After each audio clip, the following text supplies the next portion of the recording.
The Hour of the Time may be contacted at HOTT, that's H-O-T-T, P.O. Box 940, Eager, spelled E-A-G-A-R, in the state of Arizona, 85925. Our phone number is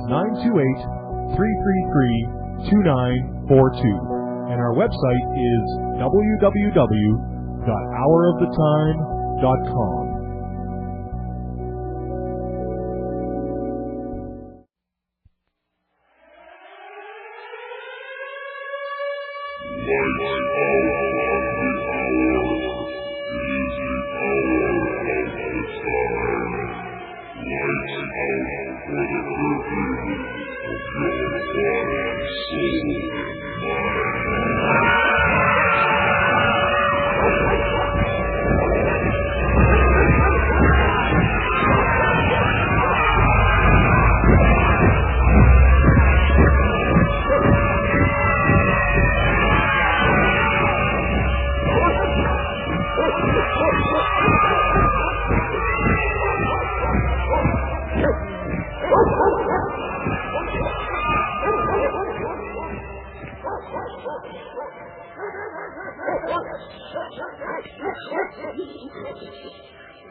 Welcome across America and around the world to the most unusual hour you will ever hear.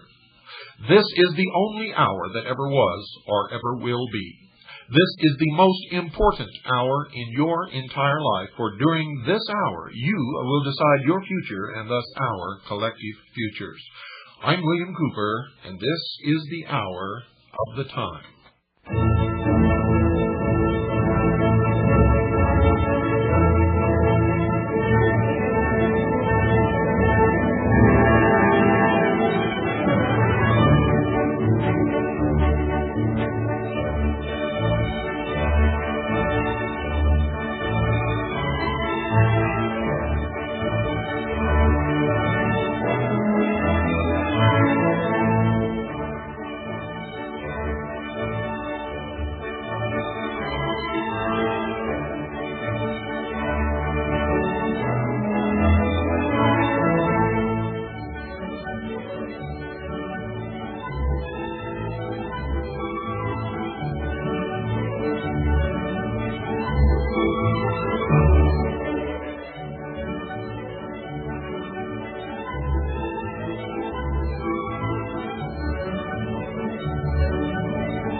Tonight, ladies and gentlemen, we continue with America's assignment with destiny. You remember we talked about the history of the religion and the mystery school of the ancient Aztecs, the Mayas, and the other American Indians of the old Americas before Europeans supposedly set foot upon these shores. As you will hear, it's entirely possible and indeed highly probable that not only Europeans, but people from the Middle East and from the continent of Africa set foot on these shores long, long before Columbus ever dreamed of reaching India by sailing toward the west. In fact, if you've been listening closely to the previous episodes of America's Assignment with Destiny, you may have already understood that the Indians were practicing almost exactly the same mystery religion that was present in the Middle East and in Egypt long, long before the birth of Christ. Many tribes, especially the Plains Indians, believed that thunder and lightning were caused by enormous birds, The rumbling sounds in the sky, accompanying storms, were due to the flapping of their wings, and the flashes of light were caused by the opening and closing of their eyes. In some groups, only one thunderbird was recognized. In other tribes, there were several of various colors, or a family of them. The appearance of the bird, or birds, is not definitely given. It might be similar to a large hawk, an eagle, or even a grouse. The thunderbird could use its wings as a bow to shoot arrows, and small meteors were believed to be the heads of these arrows. On the plains, thunderstorms were said to result from a contest between a thunderbird and a huge rattlesnake or dragon-like monster. Persons struck by lightning, if they recovered, were accepted as sages or holy men, having received a very strong medicine from this experience. In some areas, the thunderbird was closely associated with the religious mysteries or societies. Those who saw this creature in their vigils usually considered themselves as intended for a religious life. The myths and legends of the thunderbird are similar to the European and Asiatic accounts of the fabled phoenix, which you're hearing an awful lot about even today. The phoenix nested in flames and symbolized initiation and adeptship, and today it symbolizes the New World Order rising from the ashes of the old. Death and rebirth, resurrection, reincarnation, all of these are symbolized by the phoenix. Early drawings of the Great Seal of the United States indicate that the bird represented thereon was a phoenix, rather than the eagle that you see today. Like the Mexican coat of arms, which shows an eagle with a serpent in its claws, the American device is strongly reminiscent of a thunderbird. These creatures were also said to inhabit a sky world above the clouds and served as messengers between mortals and the heavenly beings. Farther south, the thunderbird symbol merged with the quetzal and the serpent feathered with quetzal plumes. The quetzal was identical in meaning with the phoenix of Asia, North Africa, and the Near East. The feathered serpent symbolism can be traced back to the hooded nagas, or serpent gods of India, and to the winged serpents which occur in the writings and sculpturings of the ancient Egyptians. The serpent was the messenger and servant of the Earth Mother because it dwelt below ground. For this reason, rattlesnakes were released during the snake dances in order that they might carry the petitions of the tribe to the mother who dwelt below. Birds were also carriers of tidings, and as they flew upward, they bore with them prayers to the Great Father who lived in the Sky Lodge. The thunderbird was the most powerful and was the lord of flying things. The thunderbird and the feathered snake were symbolical of the mysteries of the upper and lower regions. Priestly orders served this twofold cult, the secrets of which were revealed only by an internal mystical experience. Now remember the ancient Egyptian religion? They had the mysteries of the upper and lower regions, and the priestly orders served this twofold cult also, the androgynous god. Britain, describing various devices used by the Amerindian tribes to conserve their religious secrets, says, all these stratagems were intended to shroud with impenetrable secrecy the mysteries of the brotherhood. With the same motive, the priests formed societies of different grades of illumination, only to be entered by those willing to undergo trying ordeals, whose secrets were not to be revealed under the severest penalties. Now, anyone who's listened to our 26 episodes of the series on Mystery Babylon, the Mystery Schools, will recognize the exact same religious philosophy that permeated first the old Mediterranean world and northern Africa, and then through the episodes of the Crusades and the Templars was brought into Europe and persists to this day all over the world. The Algonquins had 3 such grades. Remember the 3 degrees of initiation?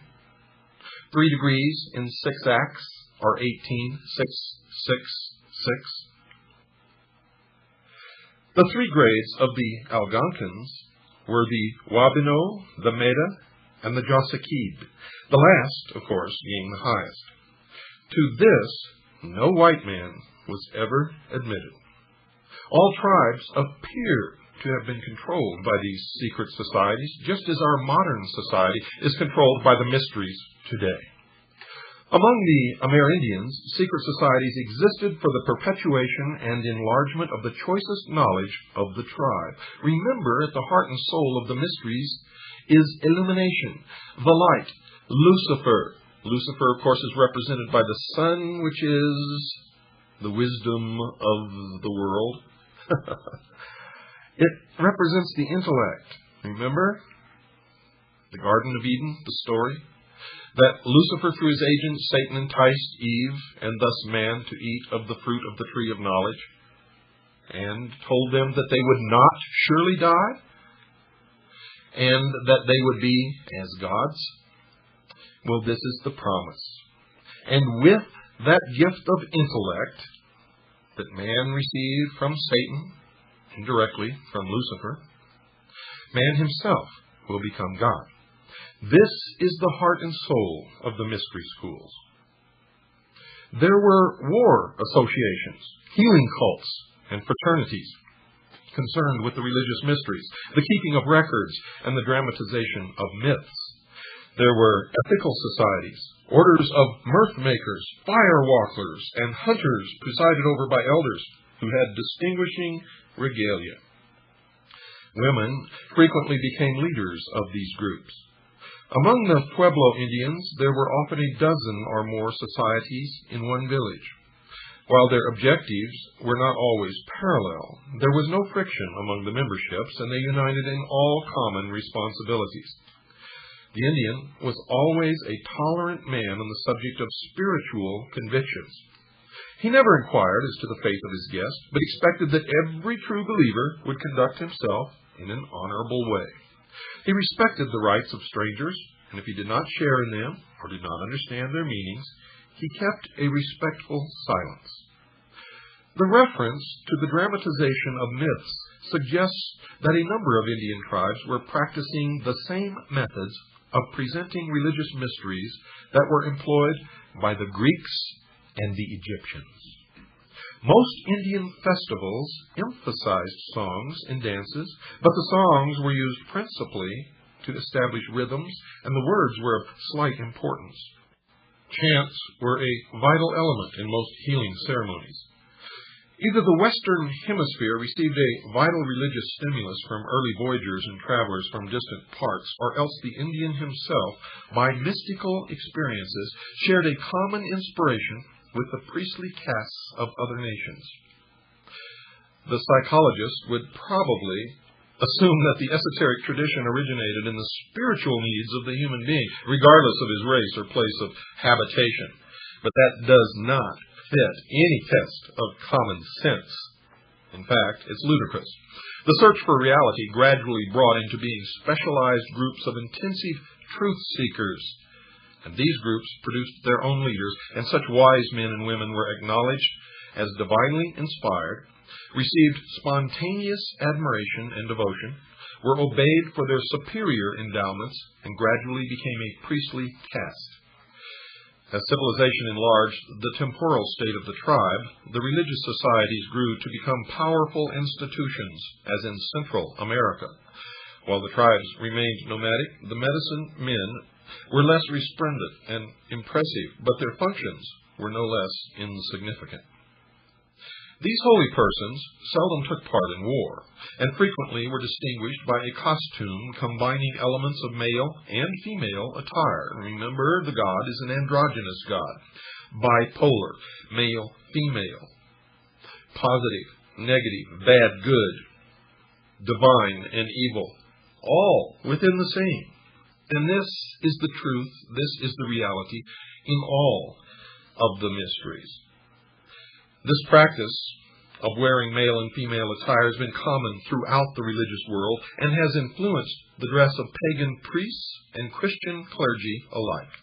For example, the Catholic priest, the Catholic bishop. The androgynous human being, in whom there is a spiritual union of male and female attributes, has been widely accepted as personifying a superior type capable of a greater understanding of the father wisdom and mother love potencies of divinity. Such symbolism, ladies and gentlemen, existed in all of the great esoteric orders of the past. While ethnologists may be reluctant to admit that the Indians had any formal concept of an esoteric religion, examination into the secret beliefs of the priests of the various tribes shows that they were verging toward the adept tradition, even if it had not matured among them. The Midewiwin, our great medicine society of the Ojibways, initiated both men and women into the secrets of the art of healing and the control of the vital current coursing through the nerve centers of the human body. The Society of the Medes, or shamans, had birch bark rolls which depicted the arrangements of the lodges and included many strange pictographs.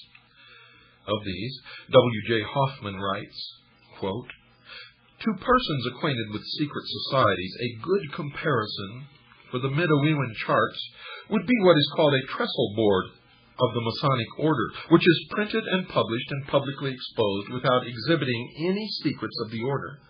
Yet, it is not only significant, but useful to the esoteric in assistance to their memory as to the details of the ceremony." Unquote. The secrets of the Midewiwin were originally communicated to mankind by an initiate priest, Manabozo, or Great Rabbit, who was a servant of the Good Spirit. The cross was an important symbol in the Midewiwin rites, and it is interesting that the Medes steadfastly refused to give up their religion and be converted to Christianity. The controversy as to the possible Masonic significance of the Midewiwin rites may be noted, but has slight bearing upon the essential facts. Although the birch bark rolls have bestowed prominence upon the activities of this society, other tribes practiced equally significant rituals and ceremonies. Candidates advanced through 4 degrees, traveling toward the east. And where have you heard that before, steady listeners? And the lodge rooms were enclosures open to the sky and connecting with each other through doors and passageways so that they could look upon the celestial sphere. The neophyte was tested and subjected to trials and hazards, and also was presented with a sequence of visual arrangements of symbols and other esoteric paraphernalia. The purpose of the Great Medicine Society was to enlighten the human mind and soul and to bind the initiates to the service of their people.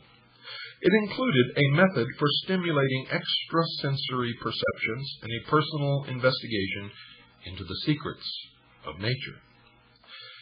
In 1919, Arthur C. Parker was invited into a secret lodge of the Senecas to witness their ceremonies. Here he heard the legend of Red Hand, a culture hero who could hold conversation with the Great Mystery. From the Great Mystery he learned to love all the creatures of the earth, and he spoke the language of the birds and animals. Red Hand was slain by a poisoned arrow because he would not reveal to his assassin the secret of his spiritual power. The animals, discovering by the power of scent that their brother friend had been killed, gathered in council about his body to find a means of bringing him back to life. Each of the creatures gave part of himself to restore Red Hand to the living. At last the bear came forward, and grasping the hand of the martyred hero, raised him by the strong grip of his paw. Those acquainted with the ritual of the 3rd degree of the Blue Lodge of Freemasonry will realize that this story must have originated among the rituals of the esoteric schools, because it is the exact same ceremony of the raising of the Master Mason at the end of the initiation of the 3rd degree by the grip of the lion's paw. Mr. Parker himself, a 32nd degree Freemason, sums up the account of his experience in the rites of the Senecas thusly, quote, "Little has been told. The door has only been held ajar the slightest space, and no secrets have been revealed. There were feather wands and deerskins, but no purple robes or crowns. Yet who shall say that the Senecas have not the thread of the legend of Osiris, or that they have not an inherent Freemasonry? Unquote. And indeed, who can say? In the area centering in what is now New York State and extending north and south a considerable distance, the 5, later 6 nations comprising the Iroquois League attained a high state of social and political integrity. The 2 great leaders of these Amerinds were Daganoweda and Hiawatha. It is impossible to study the life of Daganoweda, whose coming was announced by a mysterious visitor from the heaven world, without realizing that he fulfilled all the requirements of the adept tradition. Daganoweda was born of an immaculate conception. Let me say that again for you folks.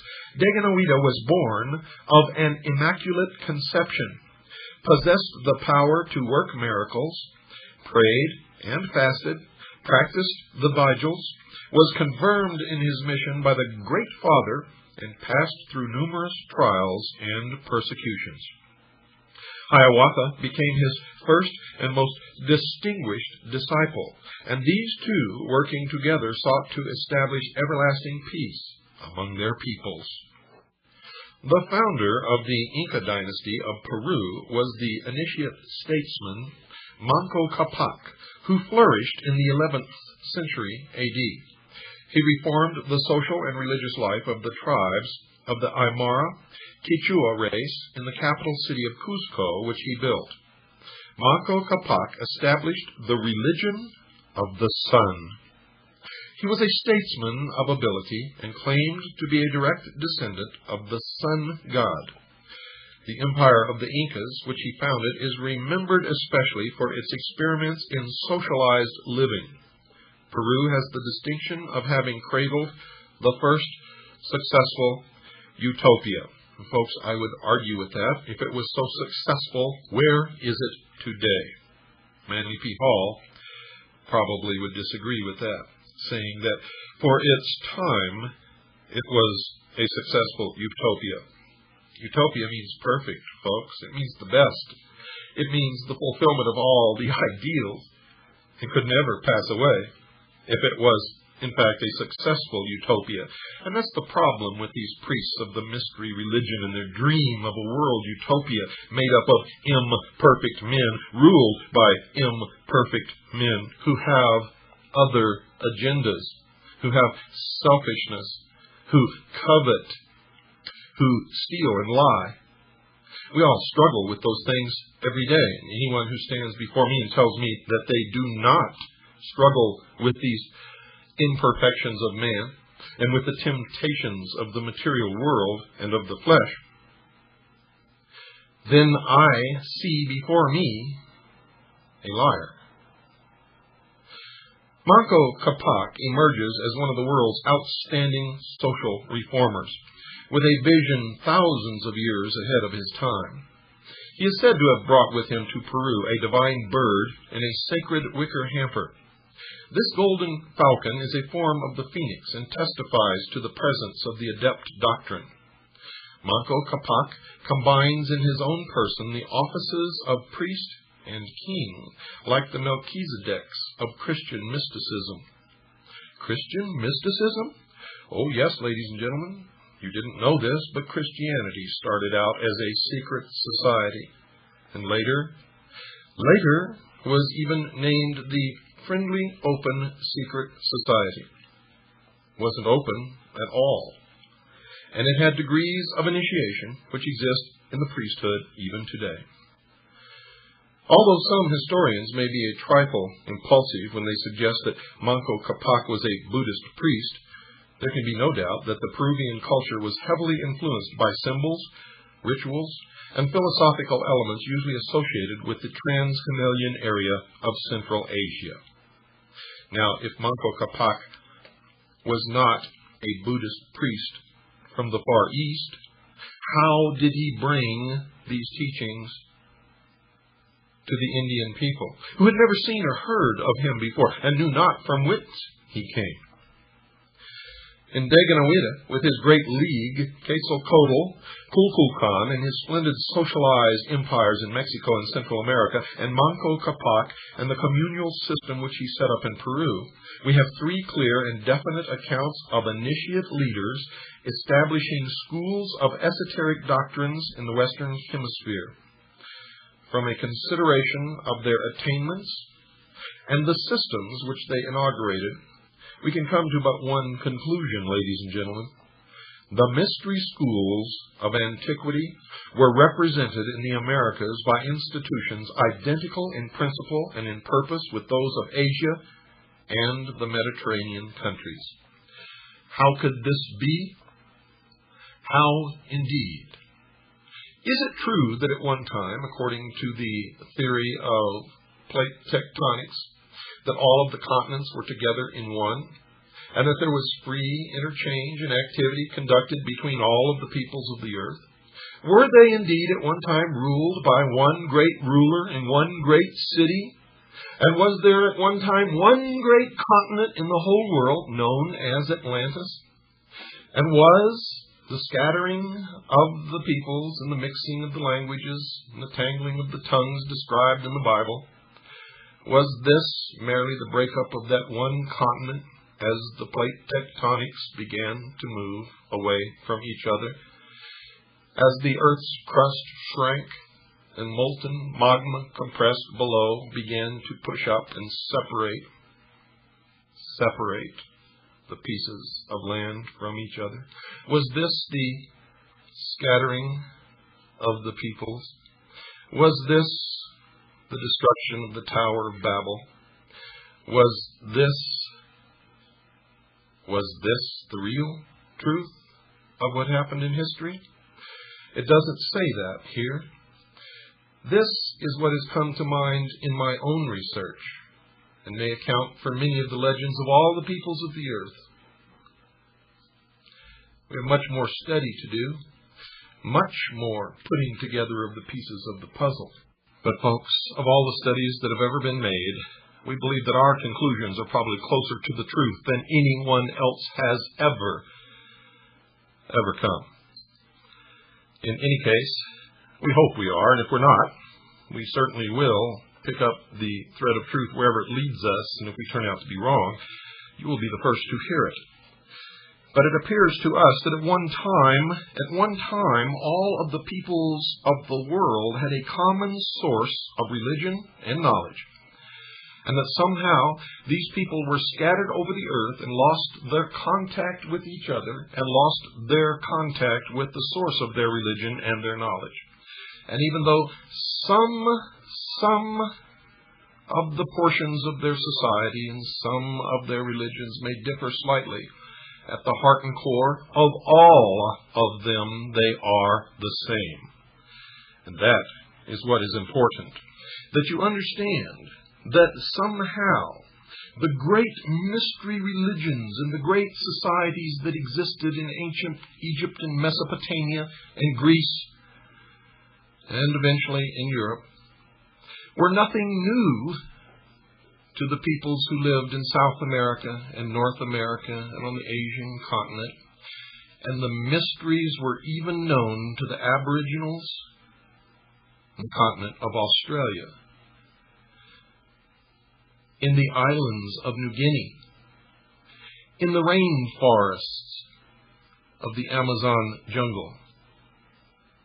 So you see, folks, what we are talking about here is not the story of one sacrificed king, but the story existed amongst all peoples in all areas of all the islands and continents and lands of the world. To all peoples there appeared a man who taught the same teachings, who experienced the same persecutions and ultimately the same death, the sacrificed king, that we in the Western world have always known as Jesus Christ. Was it the same man who appeared to all peoples? Or were they different men sent by God who appeared to all peoples? Or were they merely men who pulled off in their different cultures and societies the greatest hoax in the world? I don't know the answer to these questions at all.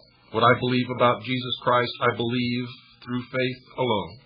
For indeed, no one has ever been able to even prove that the man really lived and walked upon the face of this earth in the Middle East, and I'm speaking of the man that we know as Jesus Christ, and not all of the other people who appeared to various cultures and various societies in the world who fulfilled the same role to those people. And maybe that's why it was so difficult to convert some peoples to Christianity. Maybe they already were, in their own way, Christians. It's time for our break, folks.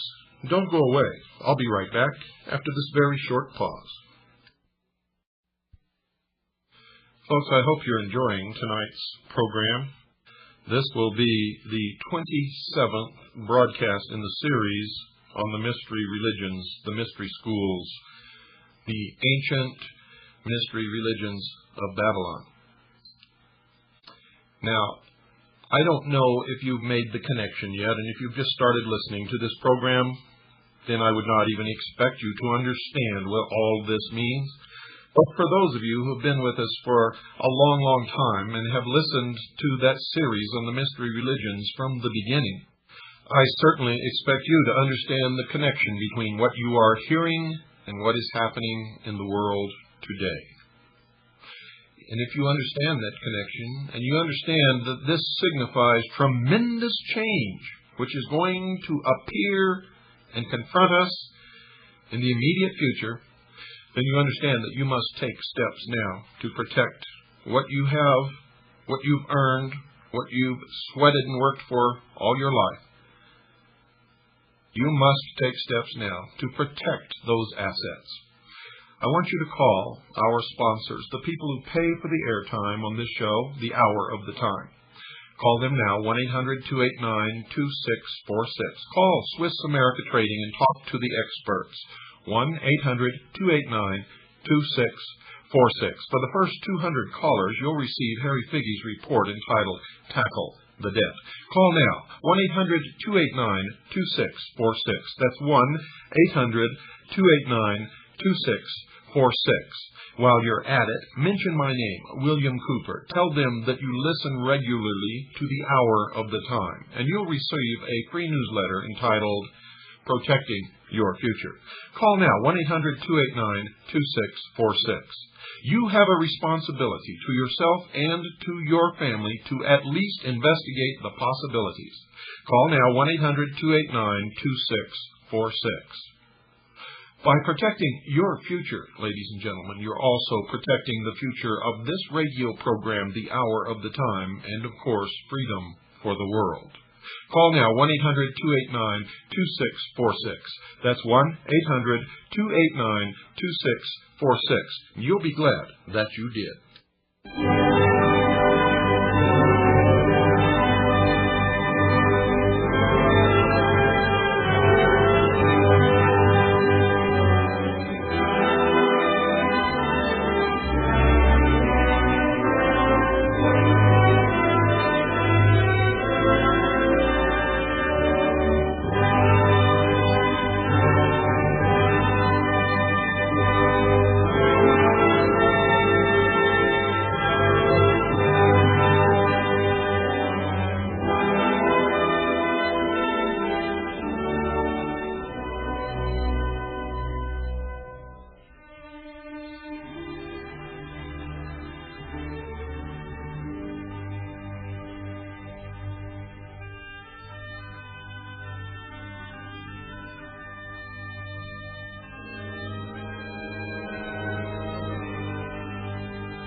prevailing historical accounts which deal with the discovery and colonization of the Western Hemisphere must someday be completely revised.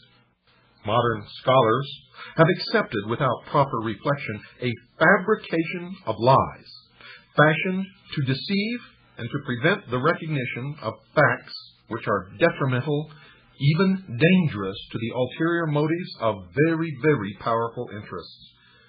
Time, ladies and gentlemen, will reveal that the continent now known as America was actually discovered and to a considerable degree explored more than 1,000 years before the beginning of the Christian era. The true story was in the keeping of the mystery schools and passed from them to the secret societies of the medieval world. The esoteric orders of Europe, Asia, and the Near East were in at least irregular communication with the priesthoods of the more advanced Amerindian nations. Plans for the development of the Western Hemisphere were formulated in Alexandria, Mecca, Delhi, and Lhasa long before most European statesmen were aware of the great utopian program. For reference to that, see The Mystery of Columbus by Jennings C. Wise. The explorers who opened the New World operated from a master plan, the same plan that is in operation today, and they were agents of rediscovery rather than discoverers. Very little is known, folks, about the origin, lives, characters, and policies of these intrepid adventurers. Although they lived in a century amply provided with historians and biographers, these saw fit either to remain silent or to invent plausible accounts without substance. Does it not seem remarkable that no one is certain whether Christopher Columbus was actually an English prince, a Greek nobleman, or a Genoese sea captain? Was he granted arms without any examination into his ancestry, something that was unheard of in that day? Why is it so difficult to ascertain the real name of the man known as Amerigo Vespucci?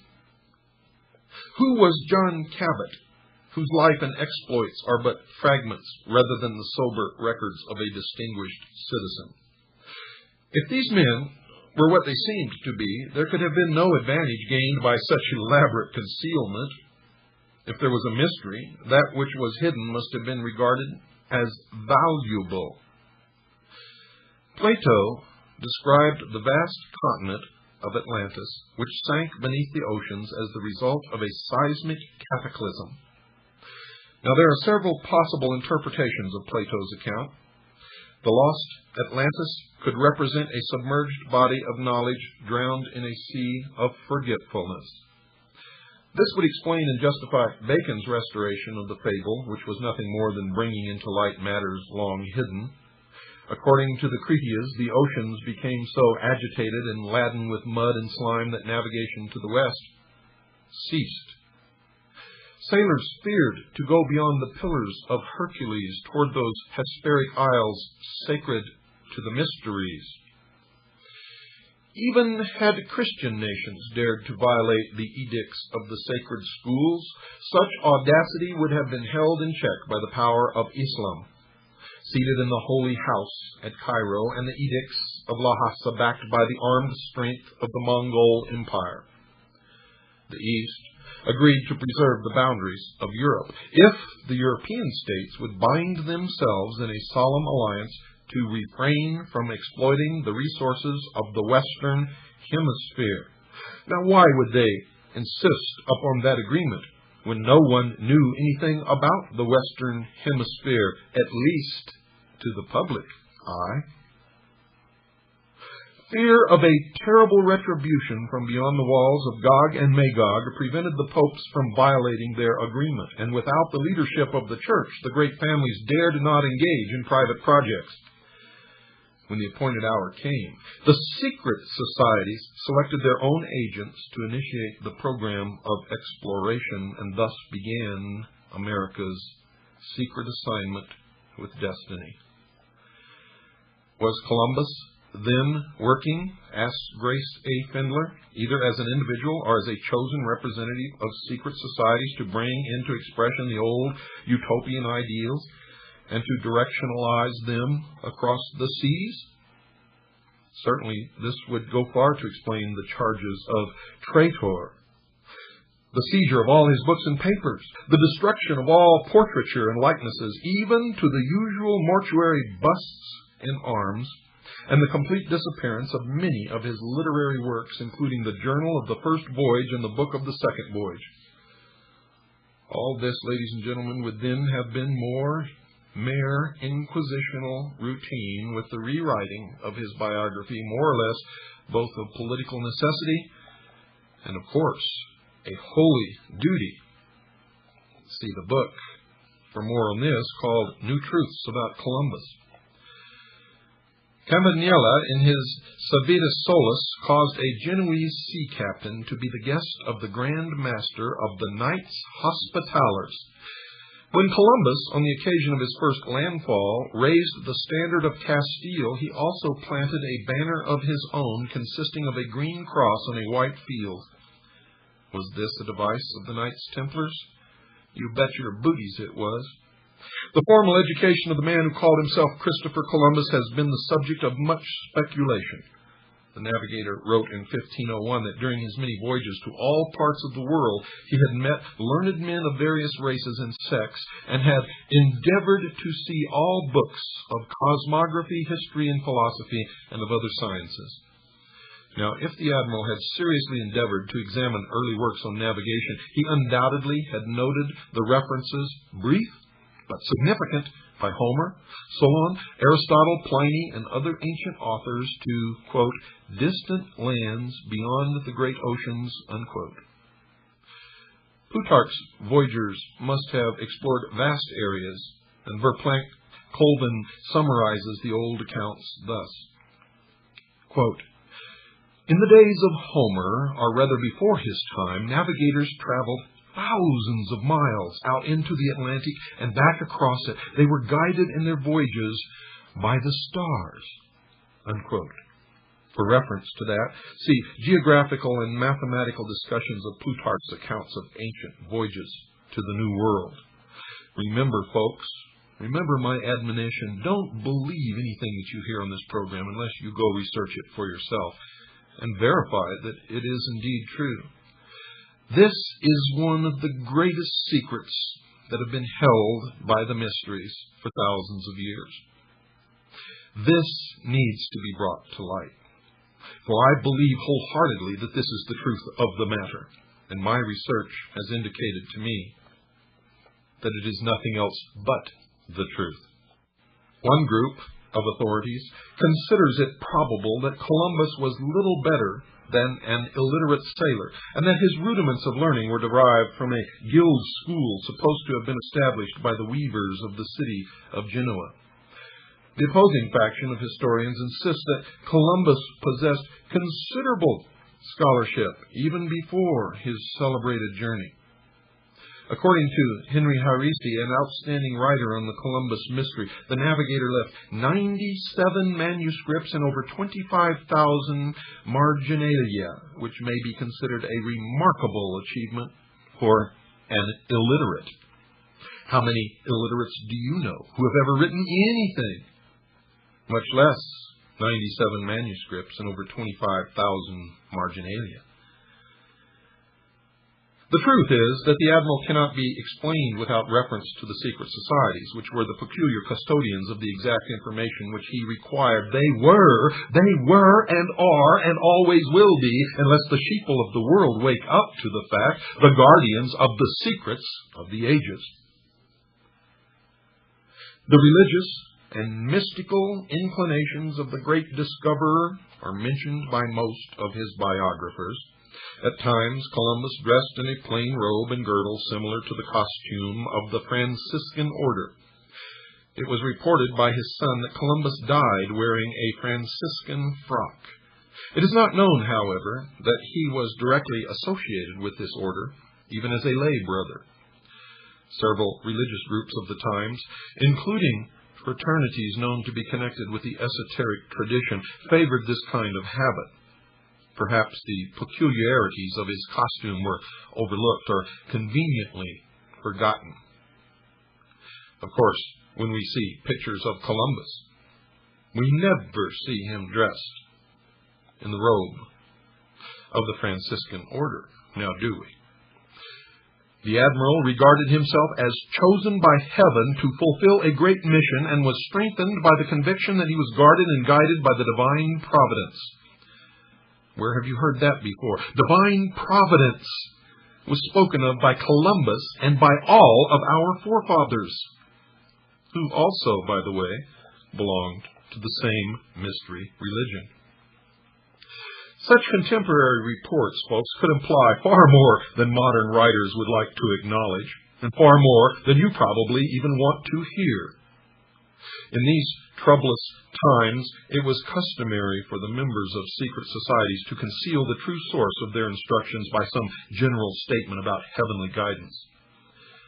The mystical instincts of the admiral, his belief in miracles, prophecies, and the doctrine of preordination have been advanced by some critics as proofs of his mental instability, a la David Koresh.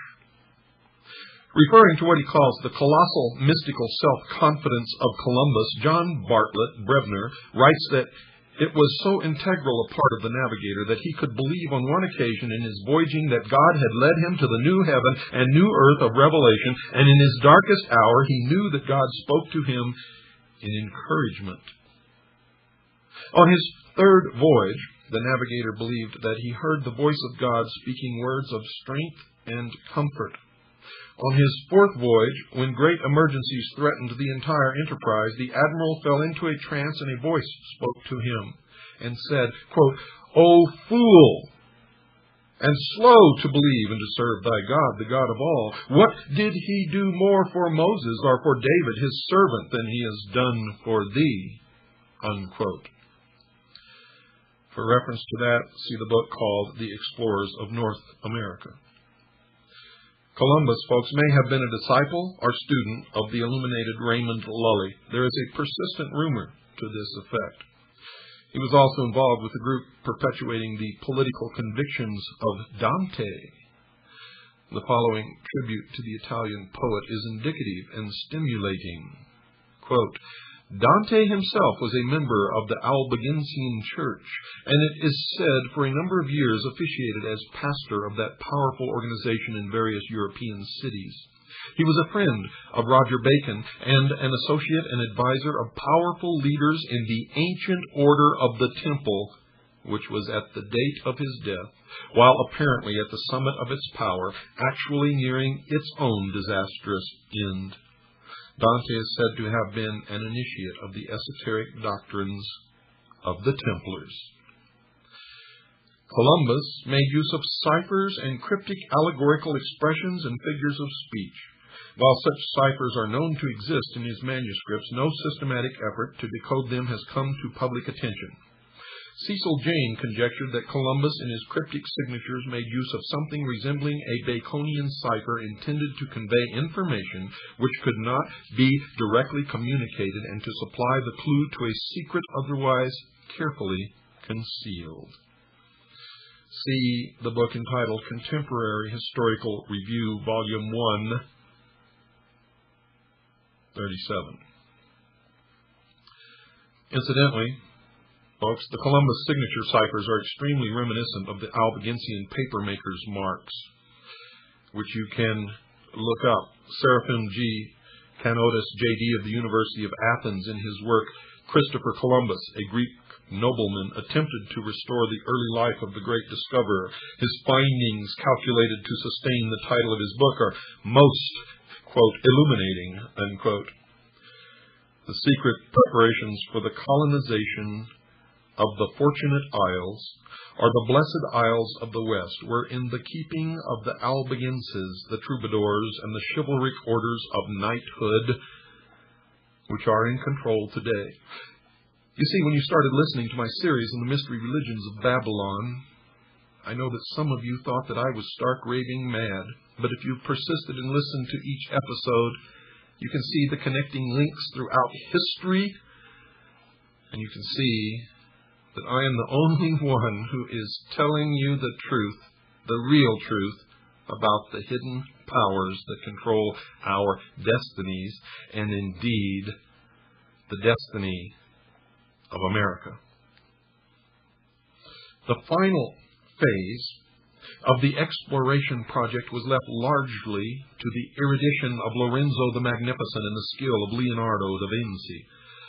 Lorenzo de' Medici was a distinguished Platonist, a patron of secret societies, the founder of an important philosophical school, and a subtle adversary of the Borgias. Leonardo was a faithful agent of the great Florentine prince, and one of those men possessed by the spirit of towardness. Although Lorenzo did not live to see the fulfillment of the great plan, quote unquote, he spoke the magic word which opened for Columbus the most exclusive institutions in Europe and invested him with the temporal means for acquiring a measure of consideration from liberal princes and scholars. You see, it was the invisible hand of the Medici that balanced on end the celebrated egg. The conclusions of Columbus concerning the shape of the earth indicate that he was acquainted with the esoteric traditions of Asia and the Near East. He partly revealed the source of his own instructions when he declared the planet to be shaped like a pear, the upper end of which projected toward the sky like the boss in the center of a shield, and it was not until we put satellites in the sky that the modern man discovered that the earth is shaped like a pear. And this discovery, ladies and gentlemen, came only recently. Only recently. So we know that Columbus did have some source of esoteric truth that was not known by the common man and was way beyond the ability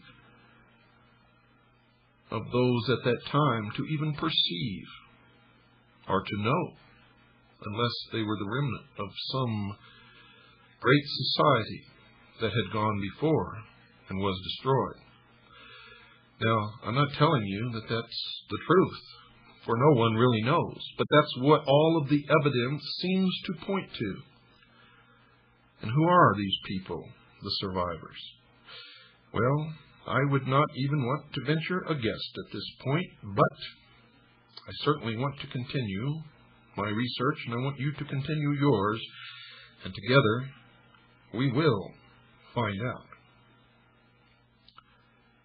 Now, what he knew about the earth is that the top of this protuberance of the pear-shaped earth was the terrestrial paradise where none could go except by the grace of God. The admiral noted that this shape coincided with the opinions of certain holy and wise theologians, but he failed to mention the sects or religions to which they belonged. The Earth Mountain was certainly the Meru of the Brahmins and the sacred hill of the Egyptian mysteries. Mount Meru, like Chang Shambhala, Olympus, and the peak described in the Revelation are all veiled allusions to the invisible government of the earth. In case you didn't hear that, I'm going to repeat it. The Earth Mountain was certainly the Meru of the Brahmins and the sacred hill of the Egyptian mysteries. Mount Meru, like Chang Shambhala, Olympus, and the peak described in the Revelation are all veiled allusions to the invisible government of the earth. Nor should it be assumed, ladies and gentlemen, that all historical uncertainty centered around Columbus. Cologne, the dove of Genoa. The case of John Cabot is equally curious. There may be more than passing interest in the observation of one research student who said, quote, "When Columbus in the interim between voyages disappears from public view, John Cabot appears and permanently disappears when Columbus reappears," unquote. See the book entitled New Truths About Columbus by Grace A. Findler for reference to that. You see, it's easy to forget that John Cabot was really Giovanni Caboto, born in Genoa and a naturalized citizen of Venice. It was especially mentioned that in one of his journeys, Cabot visited Mecca, and like Columbus, was acquainted with the wise men of the Near East. It has even been suggested that he had contacted the religious and political convictions of the secret Christian sect of the Johannites, which played so large a part in the esoteric doctrines of the Templars. Cabot conveniently found the ear of the English king and was immediately entrusted with a delicate diplomatic mission to Denmark to arbitrate disputes over the fisheries of Iceland. Grace Spindler also notes that the records of the English privy purse shows a pension paid to one Antonio Cabot for several years after John Cabot was historically dead. The pension passed through the hands of an English merchant named Ricci de Americi. The voyages of Cabot were important inasmuch as they resulted in a division which gave most of North America to the English group, which was free from the theological and mercenary pressures of the Spanish program. You see, the great plan reached the Western Hemisphere through a series of incidents. Many early explorers and colonizers are known to have been associated with secret societies. There is no historical way of determining the secret spiritual convictions of so-called conquistadores, adventurers, and founders of plantations. It is a well-established fact, folks, that arts, sciences, philosophies, and political convictions accompany less valuable merchandise along trade routes and caravan trails. Some of the colonizers were probably unaware of the parts they were playing, and the settlements which they founded remained for generations without the strength or security to advance ideological programs. The work then, as always, was in the hands and keeping of a very few initiated leaders. They were responsible for the results, and they built slowly and wisely, thinking not of their own days or of their own reputation, but of the future in which the, quote, great plan, unquote, would be fulfilled. You all of you out there listening, all around the world, have such unlimited potential. If only your own personal handsome prince or princess could deliver to your lips that magic kiss that would wake you from your profound sleep. Good night, and God bless you all.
The Hour of the Time may be contacted at HOTT, that's HOTT, P.O. Box 940, Eagar, spelled E-A-G-A-R, in the state of Arizona, 85925. Our phone number is